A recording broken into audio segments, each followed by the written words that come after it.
New York's system of electing the city civil court judges makes no sense.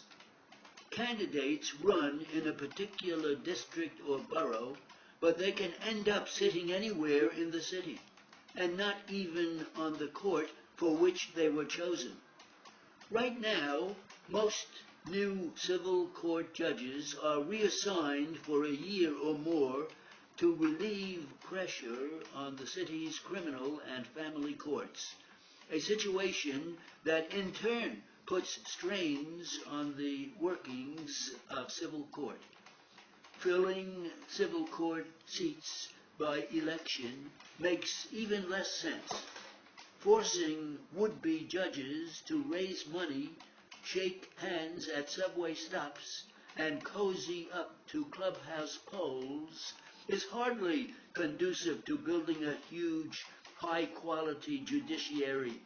New York needs to adopt a new system of merit appointment after vetting by a screening panel. In the meantime, those are our recommendations for the two civil court seats being contested in New York City's Democratic primary on September 13th. Manhattan, 3rd District, 14th to 65th Streets, west of 7th Avenue. Tony Cannataro, a principal law clerk for a New York Supreme Court justice, has impressed us with his intellect, thoughtful demeanor, and knowledge of the law. He deserves election over Sabrina Kraus, a housing court judge. Ms. Kraus is capable, but a recent episode in which she improperly contacted a judicial colleague about cases handled by her husband's law partners should give voters serious pause. Brooklyn Borough-wide, Cheryl Gonzalez, a housing court judge, is ready for elevation, having done a responsible job during her 6 years on the bench. She is the clear choice over Sharon Hudson, a court attorney at the Red Hook Community Justice Center, who has shown troubling inattention to timely filing of required campaign financial disclosure statements. There is something a little puzzling about Labor Day. On Thanksgiving, we do give thanks, but on Labor Day, we do not labor.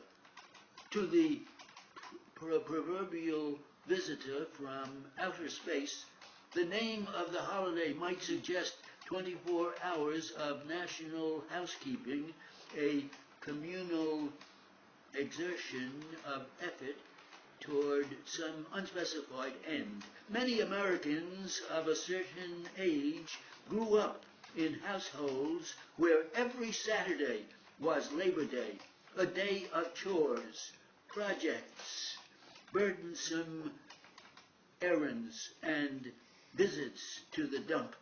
And yet, Labor Day itself became a day of rest. Historically, the holiday is a direct result of the bloody Pullman strike, which pitted the railroads against strikers in 1894, and it celebrates the labor's victory then and now. This is not a history that crosses the minds of most Americans during a 3-day weekend that feels like the border between summer and fall. For Labor Day, we try our best to remain unaware that stores have already stocked up for Halloween. But change the emphasis from labor to jobs, and you come upon a subject that is very much on the minds of Americans, and yet not merely among the 14 million officially unemployed people in this country, a number equivalent to the population of Illinois, Wyoming, and Vermont. Perhaps Labor Day should be a day to consider the struggle of so many Americans eager to work but unable to find jobs. Perhaps it should be a day for parades of the unemployed to remind us of the dignity of work and the indignity of being out of it.